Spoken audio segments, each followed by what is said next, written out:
Bonjour. On a un président, Emmanuel Macron, pour le coup, j'ai voulu voir le côté pile et le côté face. En l'occurrence, un livre qui est plutôt partisan et l'autre qui n'est pas réellement. Le premier a été écrit donc par Anne Fulda et le second par François Ruffin, que vous connaissez peut-être pour certains d'entre vous. Donc voilà, deux visions opposées. Donc je trouvais ça intéressant, donc ça va juste être un résumé et une analyse sans pour autant me prononcer sur quoi que ce soit. Donc le premier, donc par Anne Fulda, Un jeune homme si parfait. Donc Emmanuel Macron, Un jeune homme si parfait. C'est une biographie, un portrait politique et intime d'Emmanuel Macron, donc écrite juste avant l'élection présidentielle française en 2017. Anne Fulda, grand reporter donc, s'est appuyé sur de nombreux entretiens avec Macron lui-même, sa famille, ses amis, ses professeurs, ses parrains, pour dresser le portrait d'un homme à la fois très public et très secret, façonné dès l'enfance pour la séduction, la conquête, l'admiration et le pouvoir. Le livre est structuré en plusieurs chapitres qui couvrent l'enfance, l'adolescence, les études, l'entrée dans les cercles de pouvoir, les rencontres personnelles, la formation intellectuelle jusqu'aux prémices de la candidature présidentielle. On y voit les différentes influences qui ont nourri Macron. Sa grand-mère, ses professeurs, ses mentors politiques, son épouse Brigitte, et les traits qui semblent revenir continuellement chez lui. Le goût de l'excellence, de la culture, de la séduction intellectuelle, de la finesse, de la discrétion dans l'intime, mais aussi une volonté de rêver sa vie. Un sens presque romantique en fait du destin. Je vous rappelle que ce sont des livres que je résume, que ce soit pour celui-ci ou le prochain, quel que soit ce qu'on puisse en penser. Donc quelques points marquants. L'enfance et la grand-mère manette.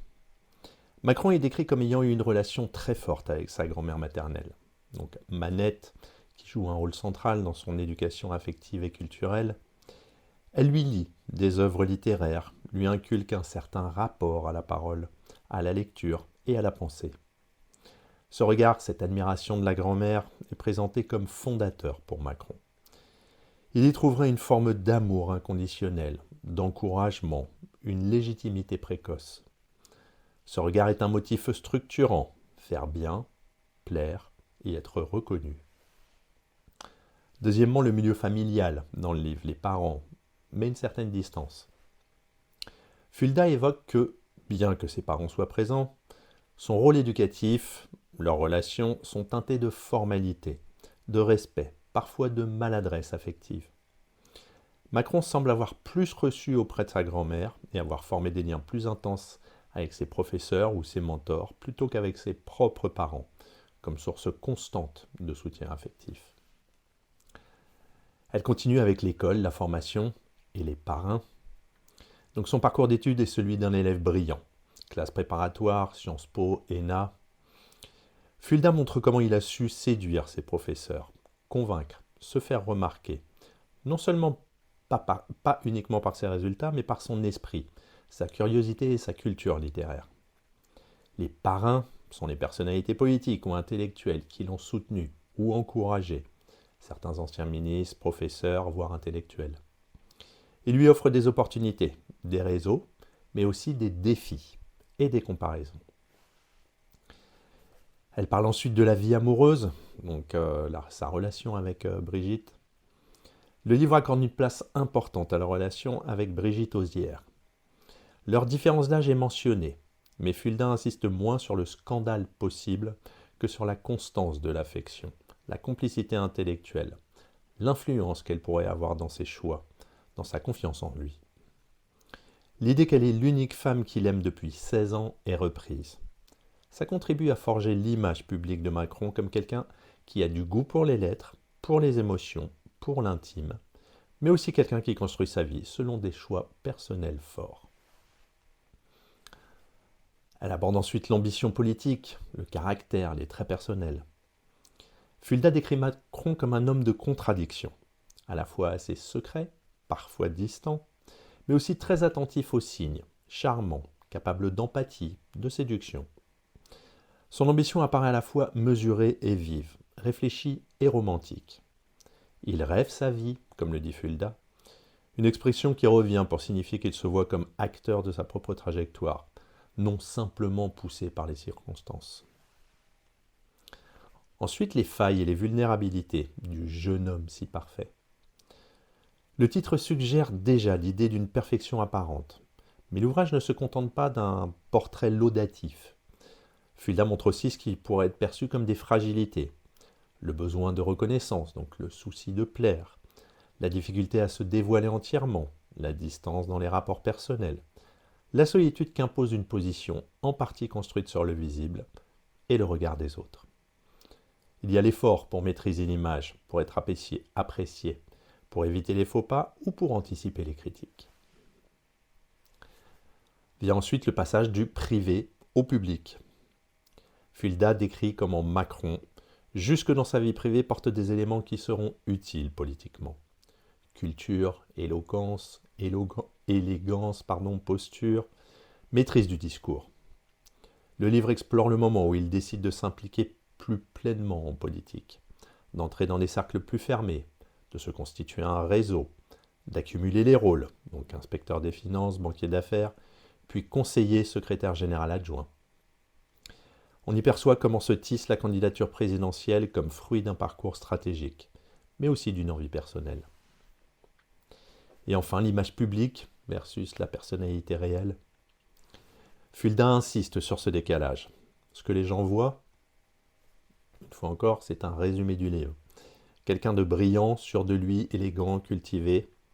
Et ce que vivent ses proches ou que Macron lui-même révèle, des doutes, de l'insatisfaction, une tension entre ce qu'il est et ce qu'il veut paraître ou ce qu'il souhaite accomplir. Le livre présente Macron comme insaisissable, difficile à cerner, ce qui contribue à son aura, mais aussi à ses contradictions. En conclusion du récit biographique, Fulda ne porte pas de jugement verdictaire très fort.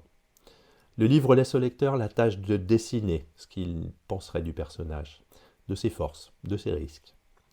En 2017, Macron était encore candidat. L'auteur ne disparaît pas des années de présidence à juger. Attention, l'ouvrage sert surtout à mieux comprendre ses origines, ses motivations, ses ressources personnelles et symboliques, plus que ses actes politiques. Si on analyse le livre, il y a des forces dans ce livre, pour le coup, la proximité, l'intimité. Le style est fluide, équilibré. Il y a également une approche nuancée, c'est-à-dire qu'elle ne se contente pas de flatter Macron ni de dénoncer ses défauts cyniquement. Elle montre des qualités, du charisme, capacité de travail, culture, intelligence relationnelle, mais aussi des risques, sous certaines formes de perfectionnisme, de besoin de contrôle et de distance. Et enfin, il y a un éclairage utile sur sa construction symbolique. Le livre, en fait, montre comment Macron s'est construit, non seulement dans les institutions, mais aussi dans l'imaginaire. C'est-à-dire le jeune homme brillant, le petit prince virtuel, le séducteur d'idées, mais aussi quelqu'un qui veut plaire, inspirer, incarner une certaine forme d'élégance ou de modernité. Il y a également des limites, donc un manque d'analyse politique poussée dans le livre. Certaines personnes le trouvent aussi parfois un peu complaisant ou admiratif.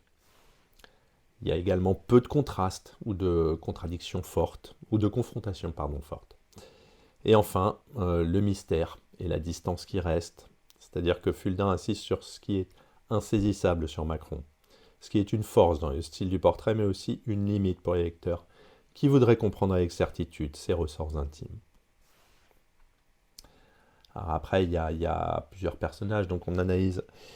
Il y a Emmanuel Macron à analyser, il y a sa grand-mère, il y a les professeurs, Brigitte Macron, la famille large, les parents, les amis, et le monde académique et politique.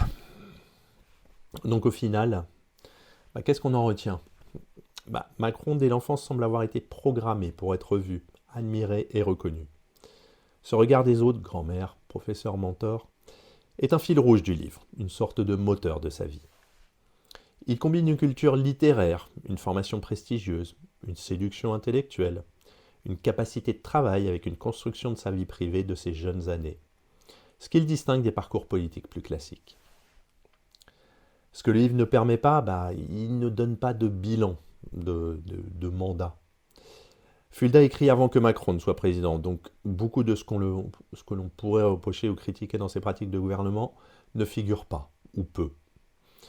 Il ne tranche pas non plus le livre sur la moralité de certains choix. Et enfin, le côté parfait suggéré, et le titre, peut donner une impression idéalisée ou presque mythifiée du personnage, ce qui peut gêner les lecteurs qui attendent un portrait très critique. Un petit avis quand même, si, parce que je l'ai quand même mis. En gros, sans pour autant dire j'aime ou j'aime pas, hein. En tout cas le personnage. Le livre est utile, si on veut comprendre non pas ce que Macron fait, mais ce qu'il est. Et ou ce qu'il a fait en fait pour devenir président. C'est une biographie de formation, un portrait de genèse. Il permet de mieux apprécier certains mécanismes invisibles du pouvoir, la façon dont le regard des autres compte, comment l'image publique se nourrit d'intime, comment les mentors, les références culturelles et les parcours façonnent une personnalité politique. Donc pour quelqu'un qui veut comprendre les raisons pour lesquelles Macron a été en mesure de convaincre une partie de la population de se démarquer et de mener une campagne moderne, ce livre apporte certains éléments de réponse qui peuvent s'avérer précieux. À bientôt.